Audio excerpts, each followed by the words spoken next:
ফলহারিণী অমাবস্যা। আর এই দিন ভুলেও খাবেন না এই একটি খাবার, নতুবা আপনারা আজীবন রোগে ভুগবেন, চলে মরবেন। হ্যাঁ বন্ধুরা, আপনাদের মাথা চাপড়ানো ছাড়া আর কিছুই বাকি থাকবে না। কারণ বন্ধুরা, এর ফলে সংসারে চরম ভয়ঙ্কর দারিদ্রতা নেমে আসবে।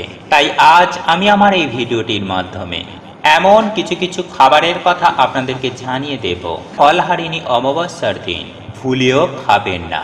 বন্ধুরা, এই ভিডিওটি সম্পূর্ণ দেখার পর আপনারা নিজেরাও বুঝতে পারবেন যে এই খাবারগুলি খাওয়ার ফলে জীবন একেবারে তছনছ হয়ে যেতে পারে। তাই বন্ধুরা, আপনারা আপনাদের জীবনে যদি চতুর্দিক থেকে সমস্যাকে টেনে আনতে না চান, যদি নিজের হাতে নিজের সংসারকে ভাঙতে না চান, তাই আজ আমি আমার এই ভিডিওটির মাধ্যমে যে যে খাবারগুলি উল্লেখ করব, সেই সব খাবারগুলি ভুলেও মুখে তুলবেন না। বন্ধুরা, আপনারা যদি ধর্মকে মানেন, যদি ভগবান বা ঈশ্বরের প্রতি বিশ্বাস রাখেন, তাহলে এই খাবারগুলি ভুল করেও মুখে তুলবেন না। আর যদি আপনার এই সবের প্রতি বিশ্বাস না থেকে থাকে, তাহলে আপনি এই খাবারগুলি খাদ্য হিসাবে গ্রহণ করতে পারেন। তবে আমি আপনাদের 100% গ্যারেন্টি দিয়ে এটুকু বলতে পারি, ফলহারিণী অমাবস্যার দিন যে সকল ব্যক্তি এই খাবারগুলি গ্রহণ করবে, সেই সকল ব্যক্তিরা সারা বছর রোগে ভুগবেন এবং জ্বলে মরবেন। তাই এই প্রসঙ্গে বিস্তারিত জানার আগে আপনাদের বলে রাখি, আপনি যদি আমাদের এই চ্যানেলে নতুন হয়ে থাকেন, তাহলে চ্যানেলটি অবশ্যই সাবস্ক্রাইব করুন এবং পাশে থাকা নোটিফিকেশন বেল আইকনটি ক্লিক করুন। কারণ আমি বিভিন্ন প্রকার তন্ত্র মন্ত্র, বশীকরণ, টোটকা, বাস্তু টিপস, জ্যোতিষশাস্ত্র, পুজো আরাধনা এবং ব্ল্যাক ম্যাজিক করা নিয়ে নিত্য নতুন ভিডিও আপলোড করে থাকি, যা প্রয়োগ করার মাধ্যমে আপনার জীবনে থাকা সকল প্রকার সমস্যার সমাধান হয়ে যাবে। চলুন এইবার মূল আলোচনায় প্রবেশ করা যাক। তবে এই মূল আলোচনায় প্রবেশ করার আগে আপনারা যদি মাতা কামাখ্যা দেবীর আশীর্বাদ ও কৃপা প্রাপ্ত করতে চান, তাহলে জয় মাতা কামাখ্যা দেবীর জয় লিখে কমেন্ট করবেন। দেখবেন মাতা কামাখ্যা দেবীর আশীর্বাদ ও কৃপা দৃষ্টি আপনাদের সঙ্গের সাথে থাকবে। বন্ধুরা, আপনারা প্রত্যেকেই জানি যে পূর্ণিমা বলুন বা অমাবস্যা কিংবা একাদশী, এই তিথিগুলি আমাদের জীবনের জন্য কতটা গুরুত্বপূর্ণ। আর এই যে জ্যৈষ্ঠ মাসের ফলহারিণী অমাবস্যা, এটা আমাদের জীবনে অত্যন্ত গুরুত্বপূর্ণ। কারণ বন্ধুরা, আপনাদের প্রত্যেকের জীবনের কর্মফল এই দিন মা আমাদের প্রদান করে থাকেন। তাই এই ফলহারিণী অমাবস্যার একটি বিশেষ গুরুত্ব ও মাহাত্ম্য রয়েছে। তাই বন্ধুরা, এই সময়ের মধ্যে আপনারা ভুল করেও এই খাবারগুলিকে মুখে তুলবেন না। কারণ এই দিন মাতা ফলহারিণীর পূজা পাঠ করা হয়। আর দেবী ফলহারিণী মা কালীর একটি বিশেষ রূপ। আর এই দিন মা তার ভক্তদের সমস্ত কর্ম, সেটি সুকর্ম হোক বা কুকর্ম, সমস্ত কর্ম হরণ করে শুভ ফল প্রদান করে থাকেন। তাই এই অমাবস্যাকে মনস্কামনা পূর্তির অমাবস্যাও বলা হয়। তাই বন্ধুরা, আপনারা যতটা নিষ্ঠা, ভক্তি, শ্রদ্ধা সহকারে মাকে বিশ্বাস করবেন, মায়ের পূজা আরাধনা করবেন এবং আপনার মনের সমস্ত জিজ্ঞাসা, আপনার মান অভিমান, আপনার আবদার, আপনার ইচ্ছা, আপনার মনস্কামনা, সমস্ত কিছুই আপনারা মায়ের কাছে ব্যক্ত করবেন এবং মায়ের প্রতি ভরসা রাখবেন। তবেই কিন্তু আপনাদের সমস্ত মনস্কামনা খুব দ্রুততার সঙ্গে পূর্ণ হবে। তাই বন্ধুরা, ফলহারিণী অমাবস্যার দিন এই একটি ফল অবশ্যই দান করুন। তাহলে মায়ের আশীর্বাদ ও কৃপায় আপনি রাজা হয়ে যাবেন। হ্যাঁ বন্ধুরা, আপনারা একেবারে ঠিকই শুনছেন। কারণ মায়ের আশীর্বাদে আপনারা জীবনে সুখ শান্তি পাবেন, সেই সঙ্গে অর্থ আসবে চুম্বকের মতো। তাই আপনারা যদি আপনাদের অর্থভাগ্যকে পরিবর্তন করতে চান, তাহলে ফলহারিণী অমাবস্যার দিন এই একটি ফল অবশ্যই দান করুন।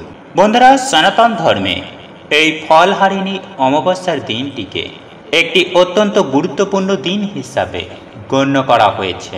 বন্ধুরা, বলা হয় এই দিন যদি আপনারা মা কালীকে কোনো উপায়ে সন্তুষ্ট করতে পারেন, তাহলে আপনারা আপনাদের জীবনে থাকা অভীষ্ট লক্ষ্যে মা কালী পৌঁছাতে স্বয়ং সাহায্য করেন। বন্ধুরা, আমরা যে প্রতিনিয়ত কর্ম করে যাই, সেই সমস্ত কর্মসমূহের ফল প্রদান করে থাকেন দেবী কালিকা। আর মানুষ কর্ম করলে সেই কর্মের সুকর্ম ও কুকর্ম দুটোই সৃষ্টি হয়। তাই এই ফলহারিণী অমাবস্যার দিন মা কালী স্বয়ং ভক্তদের সুকর্মের জন্য আশীর্বাদ প্রদান করেন। আবার অন্যদিকে সন্তানের কুকর্মের জন্য অশুভ ফলের প্রভাব থেকে তিনি আবার এই দিন সন্তানদের মুক্ত করেন। তাই এই বিশেষ দিনেই যদি মা কালীকে একবার সন্তুষ্ট করতে পারেন তাহলে তিনি ভক্তের সার্বিক কল্যাণ করেন। বন্ধুরা, বিদ্যা, কর্ম, অর্থভাগ্য, এমনকি প্রেম প্রণয়জনিত বাধা, দাম্পত্য কলহ, সাংসারিক সমস্যা, এই সমস্ত সমস্যার সমাধান করে দেন স্বয়ং মা কালিকা। তাই বন্ধুরা, এই ফলহারিণী অমাবস্যার বিশেষ দিনে অত্যন্ত সহজ সরল উপায়ে বাড়িতে বসেই মায়ের এইভাবে পুজো আরাধনা করে এই ফলটি অবশ্যই দান করুন। তাহলে দেখবেন মায়ের আশীর্বাদ ও কৃপায় আপনার যাবতীয় সমস্যা দূর হয়ে এক পরম শান্তি অনুভব করবেন। বন্ধুরা, ফলহারিণী অমাবস্যাতে মা কালিকা যেহেতু ভক্তদের কর্মফল প্রদান করে থাকেন এবং তারই সঙ্গে ভক্তের যাবতীয় খারাপ বা কুকর্মের ফল হরণ করে থাকেন, এ কারণেই মা কালীর উদ্দেশ্যে কর্মফলের প্রতীক হিসাবে বিভিন্ন প্রকার ফল প্রদান করা হয়ে থাকে। তাই ফলহারিণী অমাবস্যার দিন মাকে সন্তুষ্ট করতে গেলে, মায়ের পুজো আরাধনা করতে গেলে অতি অবশ্যই এই ফলগুলির মধ্য থেকে যে কোনো একটি ফল মায়ের উদ্দেশ্যে অর্পণ করুন। বন্ধুরা, এই সময় প্রকৃতির কৃপায় গাছে মৌসুমীর বিভিন্ন ফল পেয়ে থাকি, যেমন ধরুন আম, জাম, কাঁঠাল, লিচু, তরমুজ ইত্যাদি। আর এই উক্ত মৌসুমী ফলগুলির মধ্যে যে কোনো একটি ফল মায়ের উদ্দেশ্যে নিবেদন করতে পারেন। বন্ধুরা, যদি আপনাদের একটি ইচ্ছা থাকে বা একটি বাসনা থাকে তাহলে সেক্ষেত্রে আপনারা একটি ফল নিবেদন করতে পারেন। আর যদি আপনার একের অধিক ইচ্ছা বা বাসনা থাকে তাহলে আপনি সেই রূপ সংখ্যার ফল মায়ের উদ্দেশ্যে নিবেদন করতে পারেন। তবে এই ফল নিবেদন করার একটি বিশেষ পদ্ধতি রয়েছে। সেই প্রসঙ্গে যাওয়ার পূর্বে আমি সবার প্রথমেই আপনাদেরকে জানিয়ে রাখি যে এই ফলহারিণী অমাবস্যাতে কখন আপনারা মায়ের পুজো আরাধনা করবেন এবং কখনই বা এই ফল দান করবেন। বন্ধুরা, যেহেতু এই বছর বৃহস্পতিবার দিন ফলহারিণী অমাবস্যা সমগ্র দিন জুড়েই থাকছে, এ কারণেই যদি কোনো কারণবশত যদি রাত্রেবেলা পূজা সম্পূর্ণ করতে না পারেন, অমাবস্যা চলাকালীন আপনি এই পূজা সম্পূর্ণ করতে পারেন। বন্ধুরা, যে দিন আপনারা মায়ের পুজো আরাধনা করবেন সেই দিন প্রথমে অবশ্যই সংকল্প গ্রহণ করবেন। তাই বন্ধুরা, আপনারা যদি এই ফল দান করেন তাহলে সকালে ঘুম থেকে ওঠার পর মাকে স্মরণ করে মনে মনে সংকল্প গ্রহণ করুন যে আজ আপনি মায়ের উদ্দেশ্যে এই দিনটিকে সমর্পণ করবেন। মায়ের পুজো আরাধনায় যাতে কোনো বাধার সৃষ্টি না হয় তার জন্য আপনারা প্রথমেই মায়ের কাছে প্রার্থনা করুন। এবং পূজার দিন যদি আপনারা নির্জলা উপবাস থাকতে পারে তাহলে সেক্ষেত্রে সেটা খুবই ভালো। আর যদি একান্তই তা সম্ভব না হয় তাহলে সেক্ষেত্রে আপনি ডাবের জল বা অন্য কোনো পানীয় আপনারা গ্রহণ করতে পারেন। তবে যেহেতু এই দিন আপনারা মায়ের উদ্দেশ্যে ফল নিবেদন করছেন, সে কারণেই যতক্ষণ পর্যন্ত না আপনি মাকে ফল নিবেদন করছেন ততক্ষণ পর্যন্ত কিন্তু কোনো প্রকার ফল খাওয়া একেবারেই যাবে না। তাই বন্ধুরা, এই ফলহারিণী অমাবস্যাতে মায়ের পুজো আরাধনা করার জন্য সামান্য উপকরণের প্রয়োজন, আর তা হল একটি ঘিয়ের অথবা তেলের প্রদীপ কিংবা একটি মোমবাতি, একটি ধূপকাঠি, একটি লাল যে কোনো প্রকার ফুল, আর যদি সেটা পদ্ম অথবা যদি জবা হয় তাহলে সেটা সব থেকে ভালো। এবং এরই সঙ্গে যে কোনো এক প্রকার মৌসুমি ফল এবং সামান্য মিষ্ট জাতীয় দ্রব্য, সেটা হতে পারে সন্দেশ, এমনকি বাতাসাও আপনি দিতে পারেন। এবং সর্বশেষে একটি কাঁচা টাকা, সেটি 1 টাকা, 5 টাকা বা 10 টাকার একটি কয়েনও হতে পারে। বন্ধুরা, এই কয়েকটি সামগ্রী নিয়ে ফলহারিণী অমাবস্যার দিন সন্ধ্যার পর মায়ের উদ্দেশ্যে পূজা করুন। বন্ধুরা, আপনারা আপনাদের বাড়িতে বসে অথবা যে কোনো কালী মন্দিরে গিয়েও আপনারা এই পূজা সম্পূর্ণ করতে পারেন। পূজার শুরুতেই ওই স্থানে সামান্য গঙ্গা জল ছিটিয়ে নিন। তারপর একটি আসন পেতে বসুন। এরপর সেই প্রদীপ ও মোমবাতিটিকে জ্বালান, সঙ্গে জ্বালান ধূপকাঠি। তারপর মাকে মনে মনে স্মরণ করে মায়ের উদ্দেশ্যে সেই লাল ফুলটি মায়ের রাঙা চরণে আপনারা নিবেদন করুন। প্রয়োজনে আপনারা মাকে একটি লাল ফুলের মালাও পরাতে পারেন। এরপর আপনি যে ফলটি সংগ্রহ করেছেন সেটি মায়ের চরণতলে রেখে দিন এবং তারপর মনে মনে আপনার অভীষ্ট ইচ্ছাটি মায়ের উদ্দেশ্যে ব্যক্ত করুন। হ্যাঁ বন্ধুরা, মায়ের কাছে আপনারা মনে মনে প্রার্থনা করুন তিনি যেন আপনার এই লক্ষ্যটি পূরণ করতে সাহায্য করেন। তিনি যেন আপনার সকল যাবতীয় সমস্যার সমাধান করে দেন। তবে এখানে একটি বিষয় অবশ্যই মনে রাখবেন যে কোনো একটি প্রার্থনার জন্য বা ইচ্ছার জন্য একটি সম্পূর্ণ গোটা ফল নিবেদন করবেন। আর যদি আপনার 3টি ইচ্ছা থাকে তাহলে সেক্ষেত্রে 3টি গোটা ফল আপনারা নিবেদন করবেন।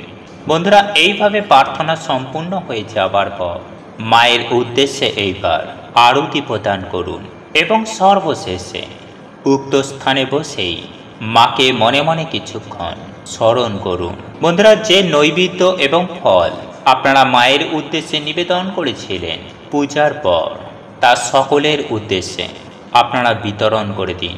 আর মায়ের কাছে মনে মনে প্রার্থনা করুন, হেই জগৎ জননী, সকলের কল্যাণ করো তুমি। বন্ধুরা, এই ফলহারিণী অমাবস্যার দিন এইরূপ নিষ্ঠা ও ভক্তির সঙ্গে যদি মায়ের আরাধনা করতে পারে তাহলে নিশ্চিত রূপেই আপনার জীবনে থাকা সমস্ত প্রকার দুঃখ, কষ্ট, জ্বালা যন্ত্রণা, বিপদ আপদ, অশান্তি, দুর্ভোগ, অর্থকষ্ট, এমনকি রোগ ব্যাধিও মায়ের কৃপায় তা সুনিশ্চিতভাবে দূর হয়ে যাবে। ফলহারিণী অমাবস্যার দিন কোন কোন খাবারগুলি খাওয়া আমাদের একদমই অনুচিত, শাস্ত্রমতে বিশেষ করে কোন কোন খাবারগুলি খেলে আমাদের জীবনে একেবারে অধঃপতন নেমে আসবে, সেটা সব বিস্তারে জেনে রাখো। কারণ এই ফলহারিণী অমাবস্যা আমাদের আপনাদের প্রত্যেকের কাছে অত্যন্ত গুরুত্বপূর্ণ। তাই এই ফলহারিণী অমাবস্যা তিথিটিকে হালকাভাবে মোটেও নেবেন না এবং আপনার পক্ষে যদি সম্ভব হয়ে থাকে তাহলে আপনারা এই অমাবস্যা তিথিটিকে পালন করুন। আর এই অমাবস্যা তিথি চলাকালীন অনেকেই এই সব খাবারগুলো খেয়ে থাকে, কিন্তু তাদের ক্ষেত্রে দেখা যায় কম বেশি সমস্যা হয় তারা জেনে অথবা না জেনে এই সব দিনগুলিতে, অর্থাৎ এই রকম পবিত্রতম অমাবস্যার দিনে বিভিন্ন প্রকারের আহার গ্রহণ করে থাকে, যার ফলে তাদের জীবনে সমস্যা কিন্তু দিন প্রতিদিন তিলে তিলে বাড়তে থাকে। তাই তারা কঠোর অক্লান্ত পরিশ্রম করার পরেও তারা কখনো আর্থিক দিক থেকে জীবনে আয় উন্নতি কিছুই করতে পারে না। সেই সব ব্যক্তিদের সংসারে সদা সর্বদাই অভাব, অনটন, দারিদ্রতা লেগেই থাকে। তাই কোনোভাবে এই ফলহারিণী অমাবস্যা তিথি চলাকালীন আমার বক্তব্য অনুযায়ী আপনারা এই খাবারগুলি ভুলেও গ্রহণ করবেন না। তবে অবশ্যই আপনারা নিরামিষ আহার গ্রহণ করবেন। তবে এমন কিছু কিছু জিনিস আছে যে জিনিসগুলি আপনারা ভুলেও করবেন না। বন্ধুরা, নিরামিষ আহার গ্রহণ করলেও সেই জিনিসগুলি একেবারে গ্রহণ করা যাবে না। তাই আজ আমি আপনাদেরকে সবার প্রথমেই যে খাবারটির কথা বলবো তা হলো আমিষ আহারের মধ্যে মাছ, মাংস, ডিম আপনারা ভুলেও এই দিন গ্রহণ করবেন না। বন্ধুরা, এই পবিত্রতম দিনে আপনারা যদি মাছ, মাংস, ডিম গ্রহণ করে থাকেন বা খাদ্য হিসাবে যদি খেয়ে থাকেন তাহলে আপনাদের অধঃপতন হবে সুনিশ্চিত।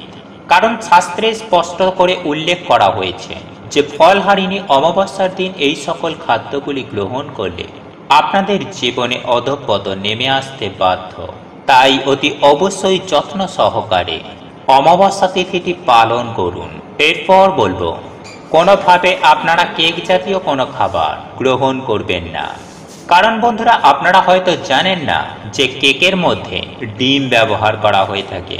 তাই আপনারা যদি কেক জাতীয় কোনো খাবার গ্রহণ করে থাকেন তাহলে আপনার এই অমাবস্যা ব্রতটি একেবারে নষ্ট হয়ে যাবে। তাই কোনোভাবে কোনো রকম ডিম দেওয়া কেক আপনারা গ্রহণ করবেন না।